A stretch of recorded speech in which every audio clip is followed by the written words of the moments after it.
একটা পড়ার শব্দ হলো বড় বউ। কি ভাঙলো? হায় হায় হায়, এ কি সর্বনাশ করলে বড় বউ? সাত সকালে এমন সুন্দর বিদেশি কাপটা তুমি ভেঙে ফেললে। রাজু হঠাৎ এসে গায়ের উপর তা লাই দিয়ে দিয়ে তোকে মাথায় তুলেছ।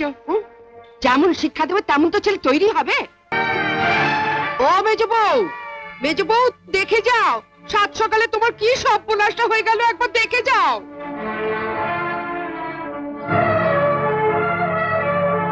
কি হয়েছে মা? দেখো। মা দেখেছো আমার অমন সুন্দর কাপটা ভাঙলো কি করে? তুমি তো হাতল ভাঙা কাপে চা খেতে চাও না, তাই এই কাপে করে নিয়ে যাচ্ছিলাম। হঠাৎ রাজু ছুটে এসে গায়ের উপর পড়লো, তাই। সাত সকাল সব এক জায়গায় জড়ো হয়েছে কেন? এই দেখ কি হয়েছে দেখ।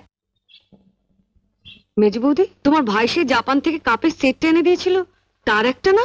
তবে না তো কি, এমন কাপ এই বাড়িতে বাপের জমি কেউ চোখে দেখেছে? মা, কাপটা ভাঙলো কি করে? ও তো বলছে ওর ছেলে নাকি ওকে ধাক্কা মেরেছে, তাই হাত থেকে পড়ে গেছে। রাখো তো, সব বানানো কথা। কাল যখন মেজ বৌদির ভাই কাপগুলো প্যাকেট থেকে বের করে টেবিলের উপর রাখছিল, তখন বড় বৌদি এমন করে তাকাচ্ছিল যেন পারলে তখনই কাপগুলো আছাড় মেরে ভেঙে ফেলে। সরাপের সেট একটা গেল, এখন কি আর বাকিগুলো লোকের সামনে বের করা যাবে? ফেলেই দিতে হবে। বড় বৌদি তো এইটাই চেয়েছিল, বাকি কাপগুলো ফেলে না রেখে ওকে দিয়ে দাও, ও আলমারিতে তুলে রাখুক, আর বাপের বাড়ি থেকে লোক এলে ওই কাপে চা দিয়ে ফুটুনি মারবে। দাদাটাও হয়েছে তেমনি, বউটাকে যে একটু শাসন করবে। আমরা তো বাবা বরের দিকে তাকাতেই ভয় পাই।